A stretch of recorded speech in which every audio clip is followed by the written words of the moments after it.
I'm Chevee, and today let's discuss what the heck happens when you turn 30.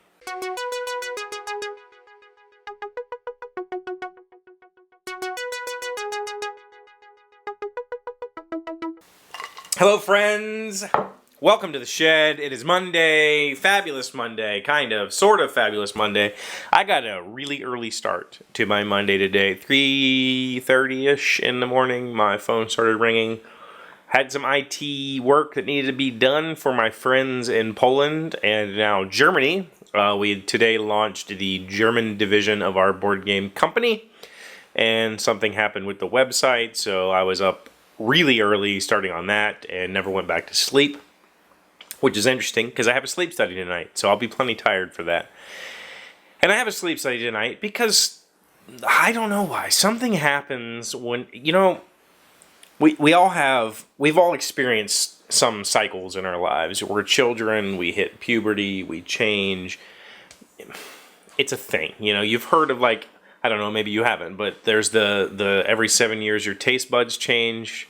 And there's apparently other stages in your life when everything goes wonky, and one of those is when you hit 30-ish.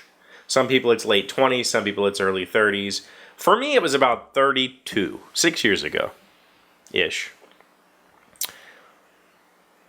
All of a sudden, everything changed. My entire body. Suddenly I have allergies. Suddenly I need glasses. Suddenly I start snoring. Depression hits me like a ton of bricks. My marriage goes through all kinds of crap because Jamie and I are the same age, so we're both going through this weird transition body failure all at the same time. And it's like, what the heck is going on? Did, like, my whole body reset at 30? There's got to be some sort of, like, study or explanation, because I've heard from so many people that your early 30s, everything is different. And that, like, when you're in your 20s, you think you know what's going on, and then you hit 30 and you realize you have no clue, and then you hit 40 and you realize you didn't even know then. And then there's this progression, every 10 years or so after 30. And I've heard a lot of stories of people having sudden, physical things begin at 30. Was that like, what is 30 like our original lifespan and we've just extended it 40 years over the past couple 100 years, or what? Because it feels like my body just wanted to stop at 30, but here I am trucking along and forcing it to continue. Because, I'm telling you, I have been anti-allergic to everything my entire life. And I'm talking like poison oak, poison sumac, poison ivy. I could like roll in that stuff, play with it, pick it all day long, never got it. No swelling at all from bee stings or anything like that. No sneezing, stuffy nose, none of that crap. I hit 32, suddenly I'm allergic to everything. Except my dog, thankfully. But today, my allergies are freaking crushing me. My eyes hurt. They're swollen. My nose is stuffy. Yesterday, I had this, like, itch inside my nose all day. That didn't happen until 32. Bam! Suddenly, you're sick all the time. I thought I was. Then I found out it was allergies. Now I take allergy medication that works. Tonight, I have a sleep study, which, if you don't know what that is, they hook up some electrodes to your head and a breathing monitor and heart monitor. I don't know what else they put on you. And then you're supposed to sleep normally with all these wires attached to you. And they study your brain waves, and they determine if you're getting sufficient sleep. They determine if you have sleep apnea or some other problem causing you to wake up a bunch, like restless leg and yada, yada, yada. So I have to do that tonight. I'm going to be there at like 10. That's like my bedtime. I have to drive up there during my bedtime to get ready for the sleep study, and we'll see what happens. Hopefully they can figure out what the problem is. Could be sleep apnea, I guess. I haven't had it the rest of my life, but sure, why not? Why not have something else that hit me at my 30s? Because apparently for the last 3 or 4 years I've been snoring really bad. That's kept Jamie awake at night. That didn't start until 30s. What the heck? Is there some like scientific explanation? I would really love to know what it is that happens at this age range that really causes your body to just start fighting back. Because I had this discussion with my dad that, he's 76, 7. No. He was born in 45, so 55, 71? Yeah.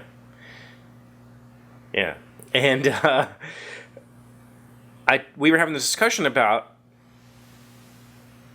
age and, the way that we feel. And I told him, like, I don't feel like I'm any older than I was at 16. Like, mentally. Like, I feel like when I was a kid, I always thought it's going to be impossible for me to be an adult because I can't remember, how to drive here, drive there, when do I get my insurance, blah, blah, blah, blah. And that stuff, yeah, you figure all that out, but that doesn't make you an adult. It's not like I suddenly became conscious of my behavior and whatever else in some sort of new light. I get older, but I still feel mentally the same as I did when I was, a teenager. And he said he does too. Like he doesn't feel like he ever grew up. He just knows that his body doesn't respond the way that it used to. So I feel like my body's fighting back. Like I'm still trying to be a kid, and my body's like, nope, you're gonna suffer for all the crap you did to us when we were kids. Because I did a lot of dumb shit. So anyway, tonight's a sleep study. Started work super early this morning, but I actually really enjoy doing that. So don't tell the guys in Poland though, because they'll want me to do it all the time, and I don't want to wake up that early all the time. But it's good to I like that pressure. It's good for me. Feels really good.